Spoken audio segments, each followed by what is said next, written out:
Hello everyone and welcome to the video.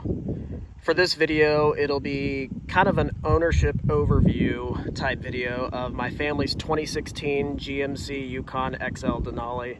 I know I just did the 8-year review, but for this video I thought I would do more of a POV style driving impressions type video and kind of go over more of what we've done to it and how reliable it's been over the years, and basically what you should know before buying a higher mileage GMC Yukon Denali or any SUV of this type, because it did actually just roll 164,000 miles. I know that's not like a stupid high number, that's pretty like normal for an SUV this age, but it is still at that mileage where things could go wrong. It's at that mileage, like I said, where things could go wrong and kind of stuff like that.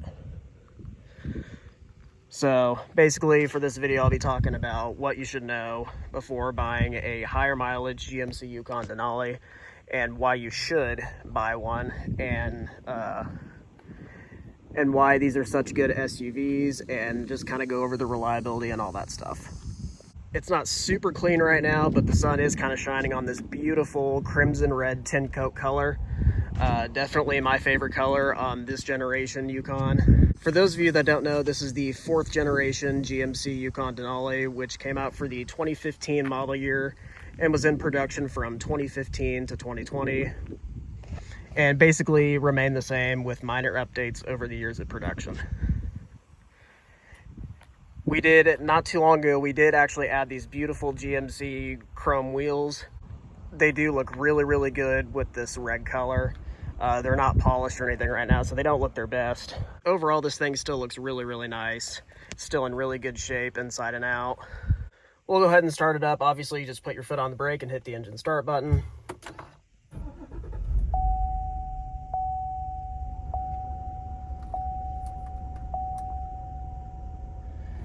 And like I said, it does now have 164,223 miles, so it is getting up there in the miles, but these things can last beyond 200,000 miles with the proper maintenance, and that's a big topic I want to cover, because if you want these things to be reliable, you just got to do proper maintenance, and it does get expensive even when they get older and get high mileage. Like, the value obviously is not as high, but the maintenance is still there, and sometimes it does get expensive, and I think that's what some people don't understand, and why people have issues with these things that they shouldn't sometimes. We'll go ahead and hop inside. It's still not very clean back here, but this thing gets used and driven a lot like it should, so it's going to be pretty hard to keep it clean. But yeah, back here it's pretty comfortable. You got your climate controls and a household power outlet, and another just regular USB-C charging outlet, and a 12-volt power outlet right there. I was just using the household outlet to charge my GoPro on the way here for when we do the POV drive part of this video. Everything still looks pretty good in here. Like I said, this generation, in my opinion, has aged extremely well, and this particular one has held up extremely well over the years. If the inside was perfectly clean, you'd be able to see how good a shape it's in, but if you go look at some of my older videos, it hasn't changed much in here from there. Got your third row seats back here. This is the XL model, so you got plenty of third row seat leg room with the extra cargo space behind, and everything still looks really nice back here. This is the Cocoa Dark Atmosphere interior color, which I think looks amazing with the crimson red tint coat exterior. By far my favorite spec of this generation. To get back in the third row seat, obviously you could just climb around, but if you want to fold the seats down, all you gotta do is press this button right here. It'll fold, then press it a second time to make it tumble. All that still works just fine. So sitting back here, I'm pretty short. I'm only 5'6" with my shoes on, so I don't have a ton of room back here for my knees, but foot room is fine and leg room is fine for me, and even people taller than me can sit back here. And like I said, since this is the extended wheelbase model, the third row seat space is it is pretty good, and you got the extra cargo space behind. So yeah, everything still looks good in here. Those of you that have watched the channel for a while, you guys know how good of how good we've taken care of this thing and how well it's treated us back. And a great road trip car, and like I said, it's still very reliable, still very comfortable, and it's still going along just fine. So now we'll go ahead and take the car on a drive.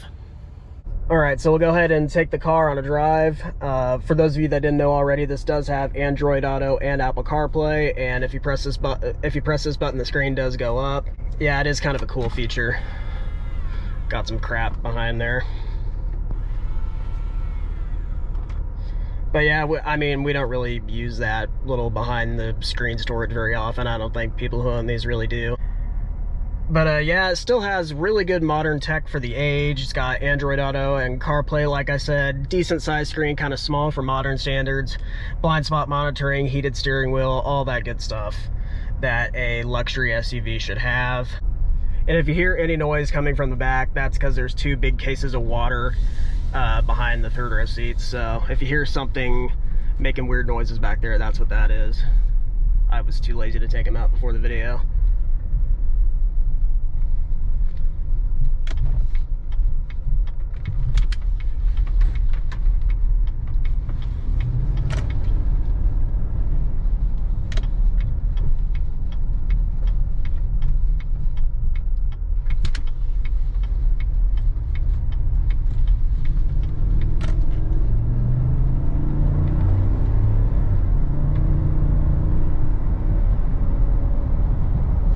This vehicle is powered by the 6.2 liter naturally aspirated V8, which puts out 420 horsepower and 460 pound-feet of torque, mated to a 8-speed automatic transmission.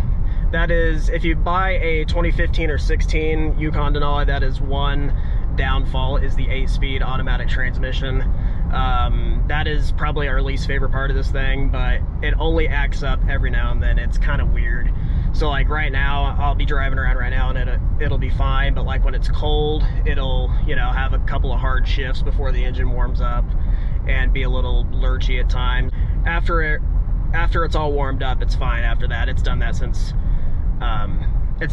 since it was new, and everybody we've talked to, they all had the same issue with the 2015 and 16 models. So I believe in 2017 is when they updated that to a 10-speed automatic transmission. So if you are in the market for one of these, that's the one I recommend buying, 2017 and up. And other than the transmission, nothing really changed a whole lot with this generation since it was released in 2015 and ran from 15 to 2020. Slight updates over the years, but not much. This thing still rides and drives really, really nice. Just by driving it around, you would never know it has 164,000 miles. But yeah, I've always really enjoyed driving this thing. You get used to the size after a while, and it doesn't really feel all that big when you're driving it. Only when you're trying to park is when you really notice the size. But just driving it around, it's so comfortable, and I understand why these are so popular. And the value of this specific generation is really, really good. You do get a lot of SUV for the money, especially if you get one with some miles on it. But back to that topic, higher mileage. And when I say higher mileage, I'm talking like, you know, 150,000 plus, even though that's not that high miles. And SUVs get driven to that all the time, but if you don't maintain it properly, we've had this thing since it was brand new, and we've done all the proper maintenance, and not once have we ever had an issue with it, or a major issue with it. One issue that we have been having with it lately is the air conditioner, and we thought we had that all taken care of last time it was in, but it just doesn't get cold enough, and for some reason the vents like right here and right there don't get quite as cold as the two over there, which is really bizarre. So that's new. It hasn't really ever done that before. We did have the AC condenser replaced years ago, long time ago, and most of these have that issue as well. But yeah, it's like, it's not a huge difference, but if you put your hand on that one or that one, you can feel a difference in temperature when it's like at low, like it is right now. It's really bizarre. So it's going back in tonight, and they're going to take a look at it again and see what that's all about. So yeah, AC condenser was like the first actual problem we had with it.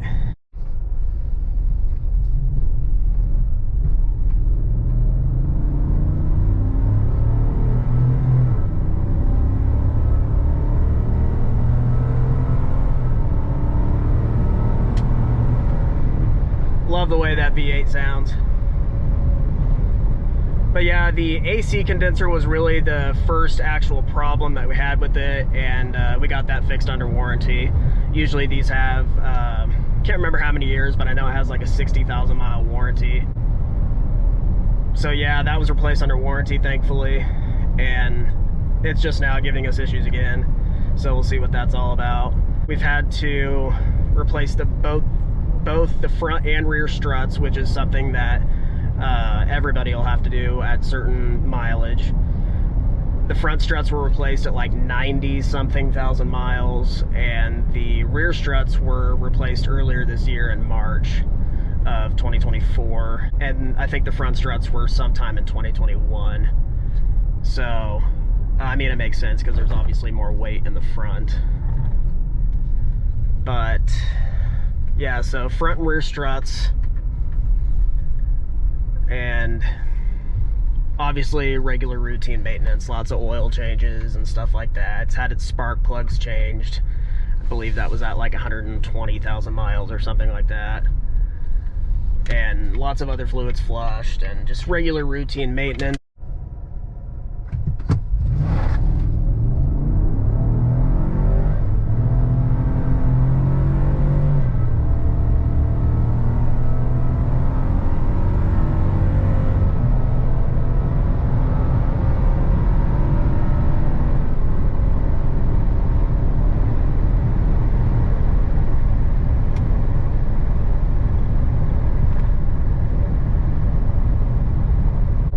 As you can see, this thing sounds amazing. Love the way that V8 sounds, and it does have a lot of power. That V8 moves this big heavy SUV really, really well.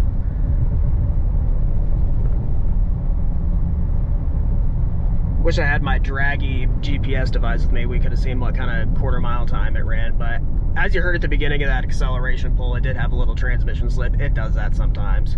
It's nothing to be too alarmed about. I don't know why it does that, but it does.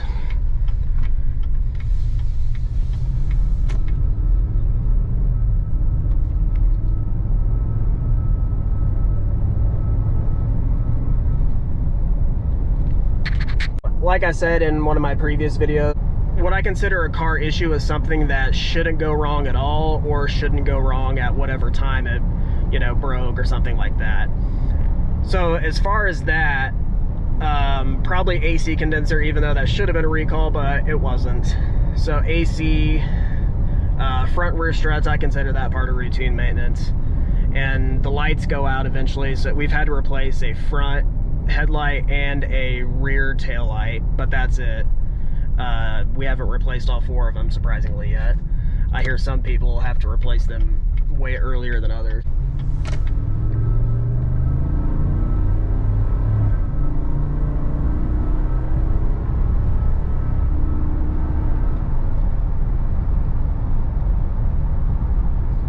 And also, the household power outlet in the back has given us some problems sometimes. Sometimes it will just not work, and we'll take it in and they'll do something, and then it's fine after that. I don't know. That's given us a few issues, but it hasn't in a while. But we also have, oh my, all right, that person is almost going off the road. Such good drivers around here. But yeah, so that's given us some issues a few times. The household power outlet in the back. And other than that, it really hasn't had like an actual like major issue, other than routine maintenance and a few minor problems that probably shouldn't have happened, like the household power outlet and the AC condenser, and just and like what the air conditioner is doing right now. So that's about it as far as problems. So it's been really, really reliable. But yeah, if you're in the market for a used GMC Yukon Denali from this generation, definitely really check the Carfax, especially if it has higher mileage. Definitely check the Carfax and make sure it's had every single routine maintenance that it's supposed to have. And I wouldn't, and if it has and the price is right and you buy it, there's really nothing too much to worry about, other than the fact that you will have to continue maintaining it. And some of the stuff on these big heavy 6,000 pound luxury SUVs get expensive, even, you know, as they age. Like the struts were thousands of dollars. Just replacing the front and rear headlight was, oh gosh, like $500 or something ridiculous like that, just because it's that modern, newer style LED and HID. And yeah, it gets expensive.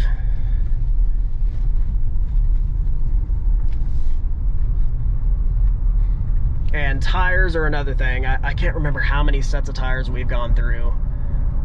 Oh gosh, I think we're on our, including the stock ones, maybe our 4th. I think in total we've had to replace them maybe 3 times. 3 times, something like that. I can't exactly remember. That sounds about right. But yeah, tires are really, that's over $1,000. So just having a bigger SUV of this size, things just get really, really expensive. And I feel like some people that own these just choose not to do it because it's, you know, too much or whatever the case may be, and that's when you're going to have problems. So whenever I hear these horrible stories about like the engines going out or the transmissions going out or something crazy like that at like a lower mileage, I think to myself, that's got to be why. Because that, first of all, that shouldn't happen if you take care of it. I know there's like some cars that just, I mean, that does happen sometimes, obviously. It could happen to any car. I've seen videos and people have told me stories about, you know, their vehicles like this having these horrible problems, and it just really surprised me because we bought this thing brand new and we've done everything that we've been told to do to it, and it's been as reliable as any car out there. And we've also never kept, like, this is our main family vehicle, obviously, and we've never actually kept a family vehicle as long as we've kept this one. We've had it 8 years and 164,000 miles. Never had one over 100,000 miles. They would just trade them usually my parents would get a new one every 2 to 3 years and not let them get, you know, to super high mileage just for value reasons. But for this one, it's been so reliable that they just don't really care about that anymore, and they're just going to drive it until, you know, it's not worth fixing anymore, which I think is a good idea. And my mom wants to definitely get another one before, like, you know, they go all electric or get rid of the V8 or something like that. So probably in the next few years there might be another one. I don't know. So yeah, that's pretty much it for the reliability and just kind of the ownership overview of our 2016 GMC Yukon XL Denali. Definitely recommend getting one of these if you're in the market for a very nice used luxury SUV. This one, if you're, depending on the area you live in, will make a difference, obviously, but like right now this specific one is probably worth around $25,000 to $30,000, like somewhere in between there with this mileage and this age. So I'd say around 25 grand, which for that money you get a lot of car. And if you find them with lower mileage, it's going to be a little bit more, but probably worth it just to, you know, get max amount of time out of it and least amount of maintenance. Yeah, brand new, this thing was $75,000. So I think it was well worth it. We've, you know, pretty expensive to buy brand new at $75K, but it's been so reliable and we've had it for so long now, it's worth it to me. Definitely worth the money. So we've enjoyed having it. It should be staying around a while longer. I don't see it going anywhere anytime real soon. I hope you guys enjoyed this ownership overview and POV drive of our 2016 GMC Yukon XL Denali. Uh-oh, we got a wrecked rental car over at Enterprise over there. That is not good. Someone rented one of their cars over there and definitely had a bad wreck. That's not good. That Honda right there, I think that's what that is. Yeah, that's not good. But yeah, hope you guys enjoyed, and make sure to hit the subscribe button. And if there's any other videos you want to see, leave them in the comments and I'll try to get those done. And thank you guys for watching.